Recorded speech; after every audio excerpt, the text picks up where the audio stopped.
आपने देखिए बहुत ईमानदारी से अवध ओझा सर ने अपनी हार भी स्वीकार की और यह भी बताया कि मोदी जी ने किस चतुराई से मंझे हुए राजनेता की तरह इस लड़ाई को मोदी वर्सेस अवध ओझा बना दिया था। पर सिर्फ एक सीट नहीं जीते ना वो अवध ओझा सर, वो तो पूरी दिल्ली जीत गए। क्या हुआ ऐसा कि दिल्ली हार गए आपके नेता अरविंद केजरीवाल और मोदी जी जीत गए, बीजेपी जीत गई? अब जिस तरह की परिस्थितियां चल रही हैं तो जनता कह रही कि साहब हम हार गए साहब। जनता का इलेक्शन होता है, नेता का इलेक्शन नहीं होता है। जनता को एक 5 साल बाद मौका दिया जाता है कि आप जो रूलिंग पार्टी है उसके कार्यों का विश्लेषण करो कि आप कैसा रहा। अगर आपको लगता है अच्छा रहा तो आप कंटिन्यू करो, और आपको लगता है कि नहीं यार दूसरे वाले और अच्छा करेंगे तो आप वो करो। तो जनता को शायद लगा, क्योंकि भाई जनता जनार्दन है, भगवान है, ईश्वर है राजनीति में, प्रजातंत्र में, तो उसने शायद कहा कि हम इस बार दूसरे को मौका देंगे। लेकिन जिस तरह से झोपड़पट्टियाँ झुग्गियाँ टूट रही हैं, बारिश का पानी घरों में घुस रहा है, लड़कों को स्कूल से निकालने के लिए बाउंसर बुलाए जा रहे हैं, तो जनता को लगता है कि आम आदमी पार्टी नहीं हारी, जनता हारी। अभी तो कुछ टाइम हुआ है, थोड़ा हनीमून पीरियड रहता है, आपको भी पता है, थोड़ा उनको पैर जमाने दीजिए और उसके बाद जब होगा देखेंगे, अभी उसमें टाइम है। लेकिन मैं ये पूछ रहा हूं, आपको लग रहा है सिर्फ इसलिए आप हार गए, आपकी पार्टी हार गई कि जनता बीजेपी को मौका देना चाहती थी, या कोई फैक्टर भी रहे होंगे ना? मोदी जी का जादू रहा होगा, या आपकी पार्टी के आपके नेता की कुछ गलतियां भी रही होंगी? आपने आत्मनिरीक्षण किया? अपने लिए नहीं कह रहा हूं, अपना तो आपने बता दिया, अपनी पार्टी के लिए।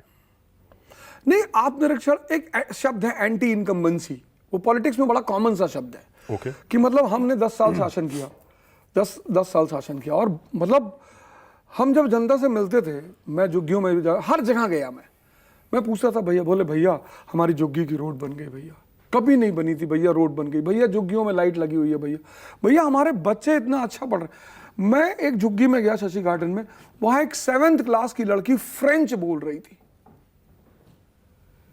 मतलब ये सब चीजें मैंने अपनी आंखों से देखा है। वो कोई कहने के पहले तो फिर एंटी इनकम्बेंसी कहां से आ गई? हाँ, फिर ये बड़ा प्यारा सवाल है कि फिर एंटी इनकम्बेंसी कहां से आ गई? अगर सब खुशी थे तो हाँ। फिर नहीं, होता क्या है ना कि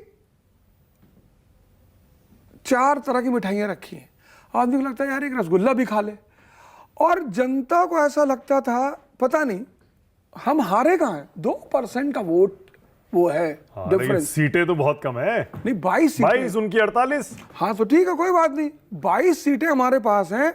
और राजनीति में हार कहाँ होती? राजनीति में विश्राम होता है।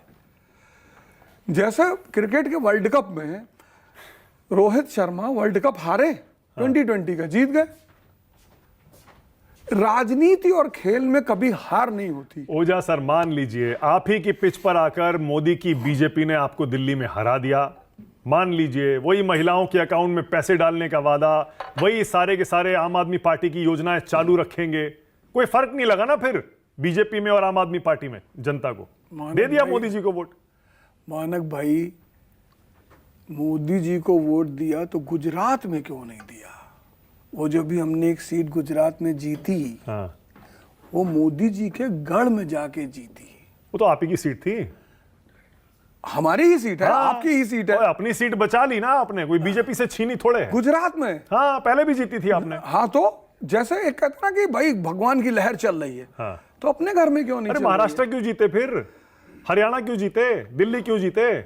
मैं तो कहता नहीं मानक भाई, लेकिन दुनिया कहती कि इटर्नली विक्टोरियस मोदी। हाँ हाँ, फुल फॉर्म, शॉर्ट फॉर्म में ईवीएम। ओझा सर, आप तो ऐसे ना थे। नहीं, मैं एक बात आप तो कभी बेईमानी के आरोप नहीं लगाते थे, ईवीएम में गड़बड़ी के आरोप नहीं लगाते थे। आप तो बल्कि जो इस तरह के आरोप लगाते थे उनके लिए कहते थे ये रोने वाले हैं, रोंदू हैं। बहुत अच्छी बात। आपने रोंदू कहा था ना ऐसे? मैं बहुत अच्छी बात कह रहा हूँ। हाँ। जब तक एक बड़ी अच्छी कहावत है हिंदी में, हाँ। जाके पैर न फटे बेवाई ताके जाने दर्द पर आई। जब तक मेरे पैर में बेवाई नहीं फटी थी तो मैं पता नहीं चल रहा था। अब जब मुझे उस बात का एहसास हुआ, मतलब मेरी विधानसभा में हम कभी पैदल घूम के भी एक इंटरव्यू कर लेंगे, हाँ। शायद ही कोई ऐसा व्यक्ति हो जो मुझसे कहता हो भैया हमने आपको वोट नहीं दिया। हाँ। तो कुछ ना कहीं कुछ तो गड़बड़ी हुई होगी। मैं तो सबको मान भी लूं, नहीं, लेकिन- सबको मान लूं मैं एक नया खिलाड़ी था राजनीति में, मैं हार गया, मैं लोगों से मिल नहीं पाया, पर अरविंद जी ने कितना सारा काम किया, मनीष सिसोदिया जी ने कितना सारा आपकी काम किया। पार्टी ने भी ऑफिशियली ये स्टैंड लेकर ईवीएम में गड़बड़ी के आरोप इस बार नहीं लगाए हैं। अवध ओझा जब रिजल्ट आया, हाथ जोड़कर उन्होंने बहुत ग्रेसफुली इस हार को स्वीकार किया। कितनी ग्रेटनेस है इस बात में, तो आप कितनी क्यों फिर महानता ईवीएम, है। आप क्यों ईवीएम कर रहे हैं? नहीं, हम कहां कह रहे हैं, हाँ। मैंने तो इटरनली विक्टोरियस मोदी का, आपने कहा इसका शॉर्ट फॉर्म होता है ईवीएम। अच्छा ठीक है, एक